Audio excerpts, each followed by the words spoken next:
اعوذ باللہ من الشیطان الرجیم بسم اللہ الرحمن الرحیم وَإِذِ اعْتَزَلْتُمُوهُمْ وَمَا يَعْبُدُونَ إِلَّا اللَّهَ فَأْوُوا إِلَى الْكَهْفِ يَنشُرْ لَكُمْ رَبُّكُم مِّن رَّحْمَتِهِ وَيُهَيِّئْ لَكُم مِّنْ أَمْرِكُم مِّرْفَقًا۔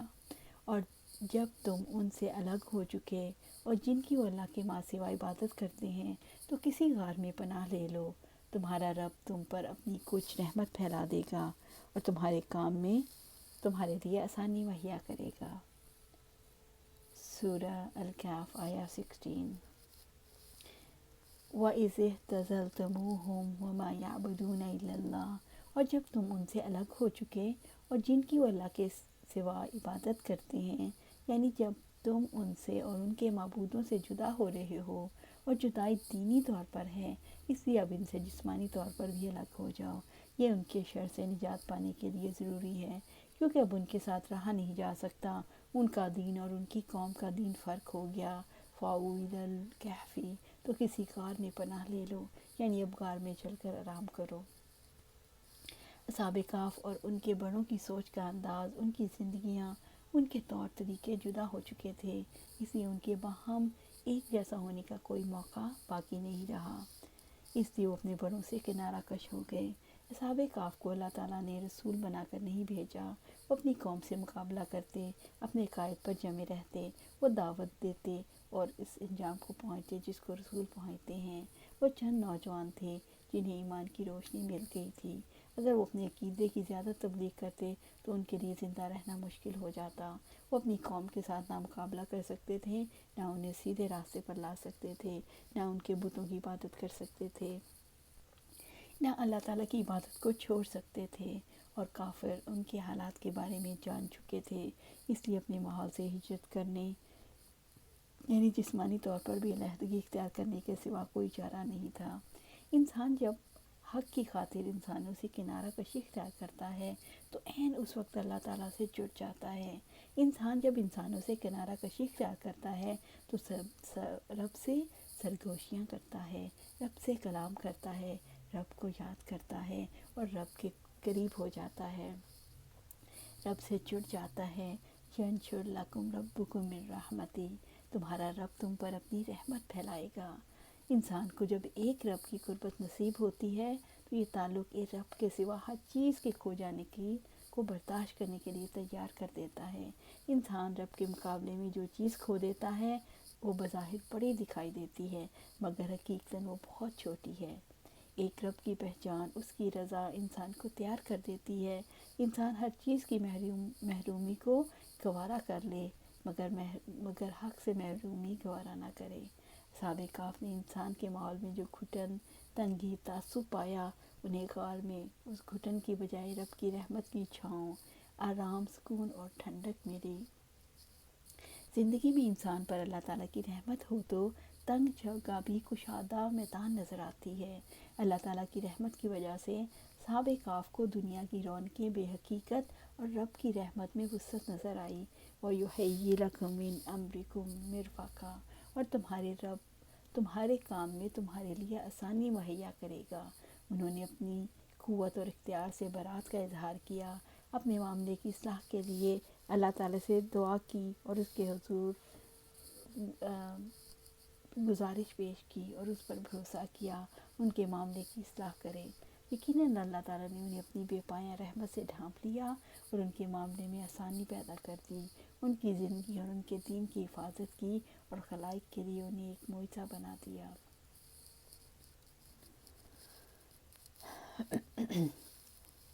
اصحاب کہف کے واقعے سے کیا حقیقت منکشف ہوتی ہے؟ اصحاب کہف کے واقعے سے انسان پر یہ حقیقت منکشف ہوتی ہے کہ ظاہری دنیا کی کوئی قدر و قیمت نہیں۔ جس کو دنیا کی حقیقت سمجھ آ جاتی ہے وہ ہر چیز رب کے قدموں میں نچھاور کر دیتا ہے۔ ظاہری دنیا کے سامان میں وہ گھر، مال، اولاد، گھر والے آتے ہیں جو انسان کو اس کے عقیدے کے مطابق جینے نہیں دیتے، انسان کے لیے جینا تنگ اور مشکل بنا دیتے ہیں، جبکہ یہ سب رونقیں ختم ہو جانے والی ہیں اور اللہ تعالیٰ کی ذات باقی رہنے والی ہے۔ انسان پر اس واقعے سے یہ حقیقت منکشف ہوتی ہے کہ ایمان کی دنیا کا مال اور متاع کچھ اور ہے۔ اللہ تعالیٰ کے ساتھ انس، اللہ کی رضا، اللہ کی محبت، اللہ تعالیٰ پر توکل، یہ انسانی زندگی کو اطمینان سے بھر دینے والا ساز و سامان ہے۔ ایک مومن انہی کے سائے میں زندگی بسر کرتا ہے۔ یہ واقعہ اس بات کی دلیل ہے، جو اپنے دین کو فتنوں سے بچانے کے لیے فرار ہوتا ہے، اللہ تعالیٰ اسے فتنوں سے محفوظ رکھتا ہے۔ وَتَرَى الشَّمْسَ إِذَا طَلَعَتْ تَزَاوَرُ عَنْ كَهْفِ ذَاتِ الْيَمِينِ وَإِذَا غَرَبَتْ تَقْرِضُهُمْ ذَاتَ الشِّمَالِ وَهُمْ فِي فَجْوَةٍ مِّنْهُ ذَلِكَ مِنْ آيَاتِ اللَّهِ مَن يَهْدِ اللَّهُ فَهُوَ الْمُهْتَدِ وَمَن يُضْلِلْ فَلَن تَجِدَ لَهُ وَلِيًّا مُّرْشِدًا۔ اور آپ سورج کو دیکھیں گے، جب طلوع ہوتا ہے تو ان کے غار سے دائیں جانب چلا جاتا ہے، اور جب غروب ہوتا ہے تو ان کے بائیں جانب کترا جاتا ہے۔ وہ غار کے اندر ایک وسیع جگہ میں ہے۔ یہ اللہ تعالیٰ کی نشانیوں میں سے ہے۔ جسے اللہ تعالیٰ ہدایت دے سو وہی ہدایت پانے والا ہے، اور جسے وہ گمراہ کر دے پھر آپ اس کے لیے رہنمائی کرنے والا کوئی دوست ہرگز نہیں پائیں گے۔ سورۃ الکہف آیہ 17۔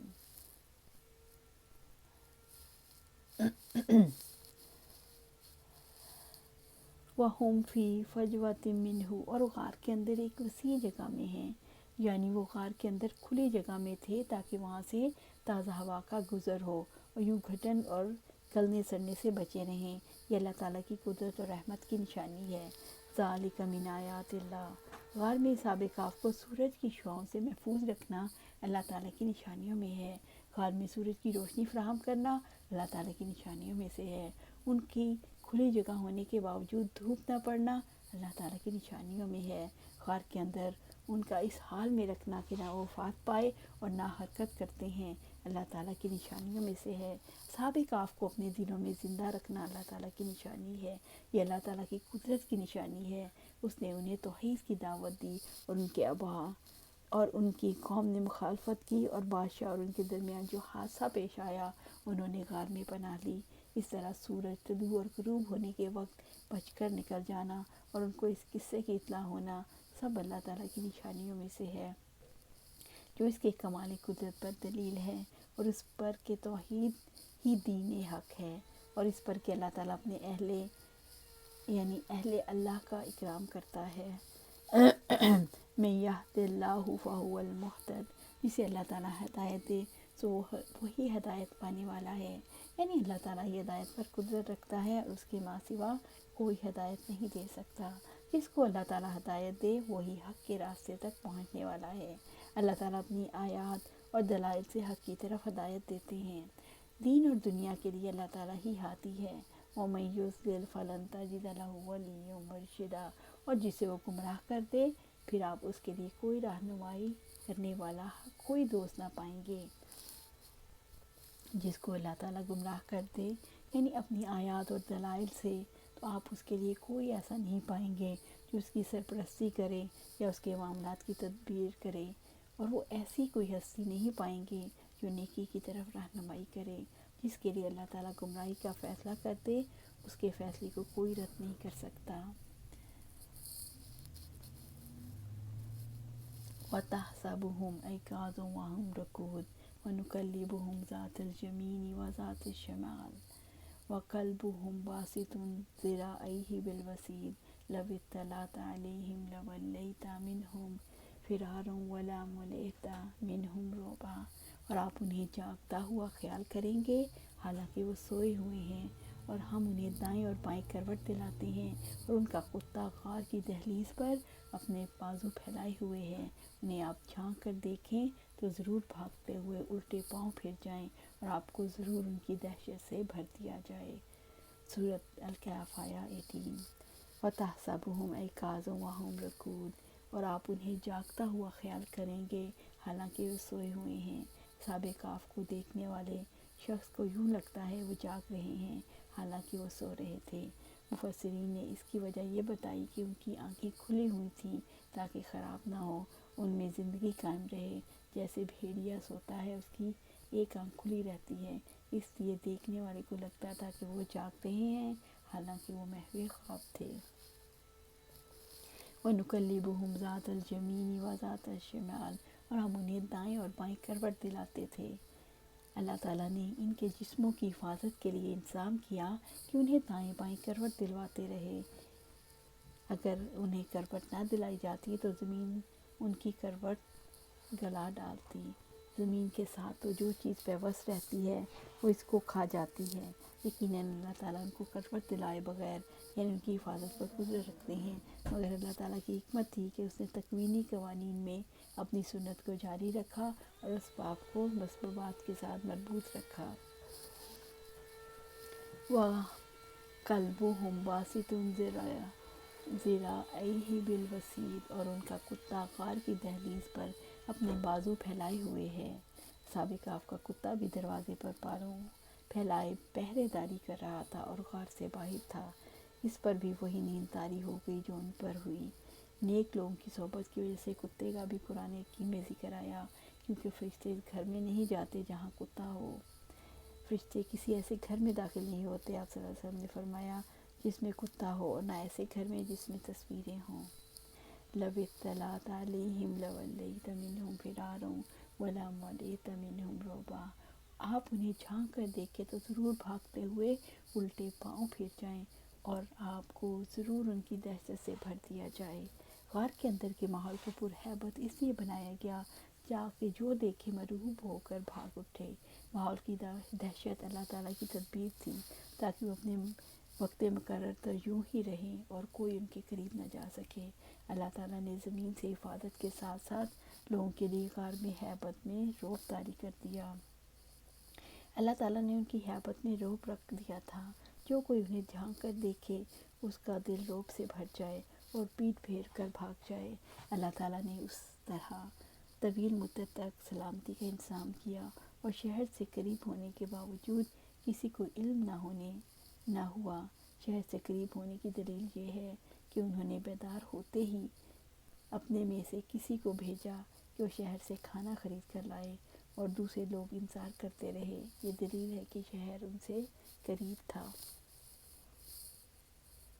وَكَذَلِكَ بَعَثْنَاهُمْ لِيَتَسَاءَلُوا بَيْنَهُمْ قَالَ قَائِلٌ مِّنْهُمْ كَمْ لَبِثْتُمْ قَالُوا لَبِثْنَا يَوْمًا أَوْ بَعْضَ يَوْمٍ قَالُوا رَبُّكُمْ أَعْلَمُ بِمَا لَبِثْتُمْ فَابْعَثُوا أَحَدَكُمْ بِوَارِقِكُمْ هَٰذِهِ إِلَى الْمَدِينَةِ فَلْيَنظُرْ أَيُّهَا أَزْكَىٰ طَعَامًا فَلْيَأْتِكُمْ بِرِزْقٍ مِّنْهُ وَلْيَتَلَطَّفْ وَلَا يُشْعِرَنَّ بِكُمْ أَحَدًا۔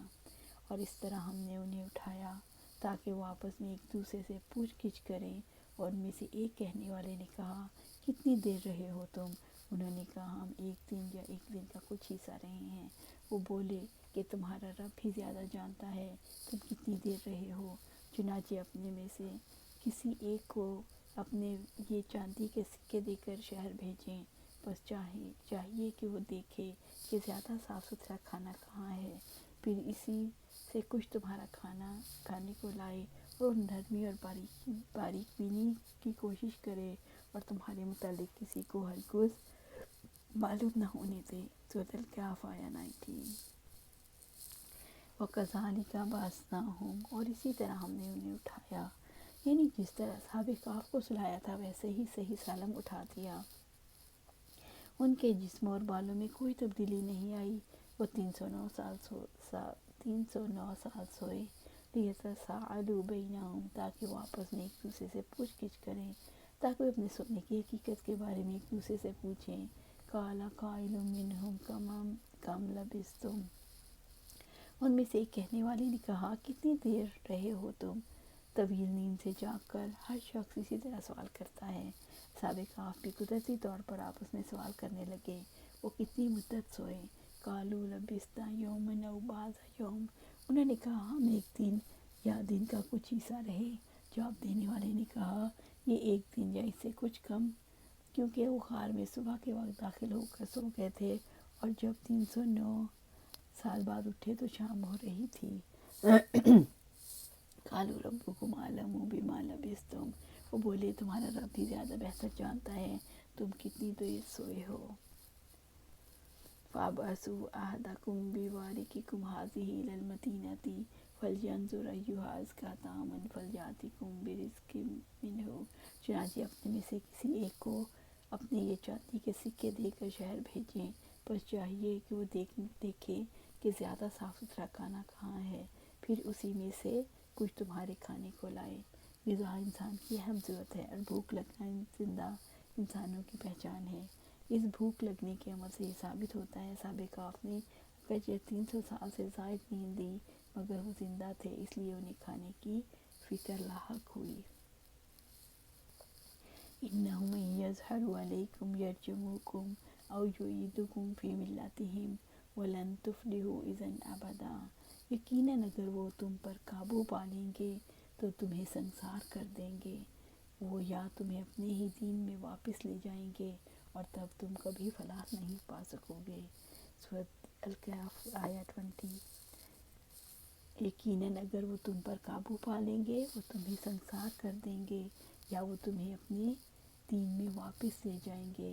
اصحاب کہف کو ڈر تھا کہ ہمارے بارے میں پتہ چل گیا تو کافر ہم پر ٹوٹ پڑیں گے، یا تو سنسار کر دیں گے یا مشرک بنا دیں گے۔ انہیں دقیانوس کا خوف تھا، اگر اسے خبر ہوئی تو سخت سزائیں دے گا۔ وَلَن تُفْلِحُوا إِذًا أَبَدًا، اور تب تم کبھی فلاح نہ پا سکو گے۔ یعنی اگر ہم مجبوراً شرک اختیار کر گئے تو ہمارے دین اور دنیا دونوں ہی برباد ہو جائیں گے۔ اصحاب کہف کو اس وجہ سے بھی ڈر تھا کہ حکمرانوں کے نزدیک وہ رواجی دین سے نکل چکے تھے، اس لیے وہ عقیدے کی تبدیلی پر فتنے میں ڈال سکتے تھے۔ اصحاب کہف کو یہ اندیشہ تھا جس ایمان کو بچانے کے لیے وہ شہر چھوڑ کر آئے، کہیں ایسا نہ ہو کہ شہر والوں کو علم ہو جائے اور دوبارہ بت پرست بنانے کی کوشش کریں، اور جب ہم ان سے اس بات پر راضی نہ ہوں تو ہمیں مار ڈالیں۔ اصحاب کہف کو یہ ڈر اس لیے بھی تھا کہ وہ لا علم تھے، وہ نہیں جانتے تھے کہ کتنا عرصہ بیت گیا اور جن حکمرانوں سے وہ ڈر رہے ہیں وہ بدل چکے ہیں۔ اللہ سبحانہ تعالیٰ سے دعا ہے کہ ہمیں بھی ان آیات سے کیا فوائد حاصل ہوتے ہیں وہ دیکھتے ہیں۔ یہ دو آیت کریمہ متعدد فوائد پر دلالت کرتی ہیں۔ حصول علم اور علمی مباحثہ پر ترغیب، کیونکہ اللہ تعالیٰ نے اسی خاطر اصحاب کہف کو دوبارہ زندہ کیا۔ جب بندے پر علم مشتبہ ہو جائے تو اس کا ادب یہ ہے کہ وہ اس علم کو اس شخص کی طرف لوٹا دے جو اس کا عالم ہے اور خود اپنی حد پر ٹھہر جائے۔ خرید و فروخت میں وکالت اور اس میں شراکت صحیح ہے۔ اچھی چیزیں اور لذیذ کھانا جائز ہے جبکہ ان میں اسراف نہ ہو، جو ممنوع ہے کیونکہ اللہ تعالیٰ نے فرمایا خاص طور پر جب کہ انسان کو اس کے سوا کوئی اور کھانا موافق نہ آتا ہو۔ شاید یہی آیت کریمہ ان مفسرین کے قول کی بنیاد بنی کہ بادشاہوں کی اولاد تھے۔ ان کی دلیل یہ ہے کہ انہوں نے کھانا لانے والے کو اچھا اور لذیذ کھانا لانے کا حکم دیا، کیونکہ خوشحال اور بڑے لوگوں کی عادت ہے کہ وہ اچھا کھانا تناول کرتے ہیں۔ جب دین میں ابتلا اور فتنے کا موقع ہو تو اس سے بچنے، چھپنے اور فتنوں کی جگہ سے دور رہنے کی ترغیب دی گئی، نیز یہ کہ وہ اپنے آپ کو اپنے دینی بھائیوں کو چھپائے۔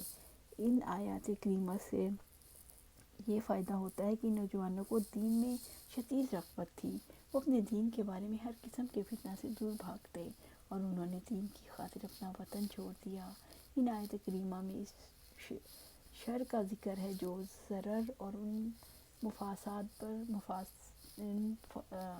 فائدوں پر مشتمل ہے جو ان کی ناپسندیدگی کا باعث ہے اور اس کو ترک کرنے کی دعوت دیتے ہیں، اور یہ طریقہ تمام مقدمین اور متاخرین اہل ایمان کا طریقہ ہے، کیونکہ اہل کہف نے کہا تھا او یعیدکم فی ملتہم ولن تفلحوا اذا ابدا، یا وہ تمہیں اپنے ہی دین میں واپس لے جائیں گے تب تم فلاح نہ پا سکو گے۔ تو ہمیں بھی چاہیے کہ ہم بھی اپنے دین پر جمے رہیں، کچھ بھی ہو جائے اس پر عمل کرنا ہے، جو ہم نے سیکھا ہے اس پہ عمل کرنا ہے، اور اللہ سبحانہ تعالیٰ سے دعا ہے کہ ہم اپنے زندگیاں قرآن و سنت کے مطابق گزاریں اور اس پر جمے رہیں۔ آمین یا رب العالمین۔